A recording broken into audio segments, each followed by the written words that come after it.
বাংলাদেশের সেনা প্রধান থেকে শুরু করে সশস্ত্র বাহিনী যারা আছে, পুলিশ, র্যাব, আর্মির যারা বাহিনী আছে, দিল্লির সেবাদাস বুদ্ধিজীবীরা মিলে বাংলাদেশের এই ঐতিহাসিক বাংলা বসন্তকে হাইজ্যাক করবার যে ষড়যন্ত্র করছে, আমরা দেশবাসীকে বলবো সতর্ক থাকবেন, মাঠ ছাড়া যাবে না।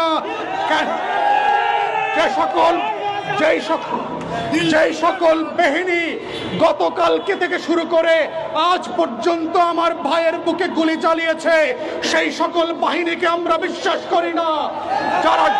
যারা বাংলাদেশে গত 2 মাস থেকে গণহত্যা করেছে, যেই প্রজাতন্ত্রের কর্মচারীরা আমাদের টাকায় অস্ত্র কিনে, বুলেট কিনে আমাদের হাজার হাজার মানুষকে গুম খুন করেছে, সেই সেনা প্রধানের হুকুমে বাংলাদেশ চলতে পারে না, পারবে না। আমরা সেনাবাহিনীকে বলছি, ব্যারাকে ফিরে যান, কারফিউ উড্ডু করেন। This is not your business. Bangladesh এদেশের সাধারণ মানুষরা রক্ত দিয়ে স্বাধীন করেছে, রক্ত দিয়ে প্রতিহত করবে এবং লালন পালন করবে। আমরা পরিষ্কার করে বলতে চাই, প্রেসিডেন্ট চুপ্পুর অধীনে দালাল সরকার গঠনের যে ষড়যন্ত্র চলছে, আওয়ামী দিল্লির দাসত্বকে পিছনের রুম থেকে ফিরায় এনে আসা দাসখত দেওয়া বুদ্ধিজীবীরা, যেই সকল বেশ্যা বেহায়ারা গত 16 বছর এই ফ্যাসিবাদের বিরুদ্ধে কথা বলে নাই, আমরা তাদের কাউকে অন্তর্বর্তীকালীন সরকারের অংশ হইতে দেব না, দেব না। ইতিমধ্যে ষড়যন্ত্র শুরু হয়েছে। আপনারা দেখতে পাচ্ছেন, সেনা প্রধান এক ধরনের নামকা ওয়াস্তের মিটিং করার মধ্য দিয়ে এখন নতুন করে ষড়যন্ত্র করছে কিভাবে প্রেসিডেন্টের অধীনে নতুন করে একটা অন্তর্বর্তীকালীন সরকার করা যায়।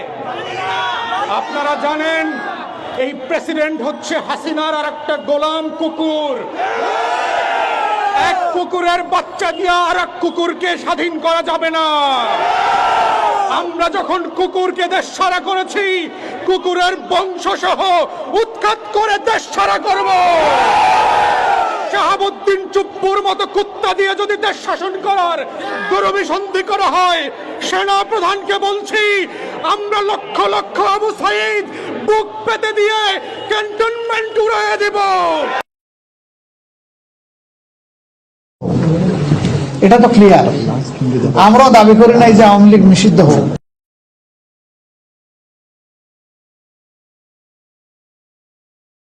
অনেকে বলেছেন, আপনারা মাফ করে দিচ্ছেন কেন? তাহলে যারা পারপিট্রেটর তারা তো তাদের পাওনাটা পেল না। আপনি কোনটা চাচ্ছেন মানুষের জন্য? আপনি কি তার ধ্বংস চাচ্ছেন না তার সংশোধন চাচ্ছেন? যদি ধ্বংস চান, তাকে নিয়ে যান যেখানে ইচ্ছা, আপনি টেনে নিয়ে যান। আর তার যদি আপনি সংশোধন চান এবং একটা সংশোধিত হাত হিসাবে তিনিও সমাজে কোনো অবদান রাখুন, সেটা যদি চান, তাহলে তাকে সংশোধনের জন্য জায়গাটা তৈরি করে দিতে হবে। ওই জায়গায় হিংসার কোনো জায়গা নেই, এখানে উদারতার প্রশ্ন। তবে আমরা বলেছি, হ্যাঁ, কোনো ভিকটিম কিংবা ভিকটিম ফ্যামিলি তারা যদি সুনির্দিষ্ট অপরাধের প্রতিকার চেয়ে আইনের আশ্রয় নেয়, আমরা তাদেরকেও সাহায্য করব। এটা আমাদের দায়িত্ব।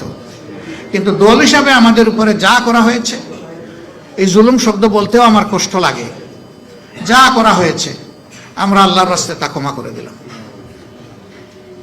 দল হিসাবে আমরা কোনো প্রতিশোধ নেব না।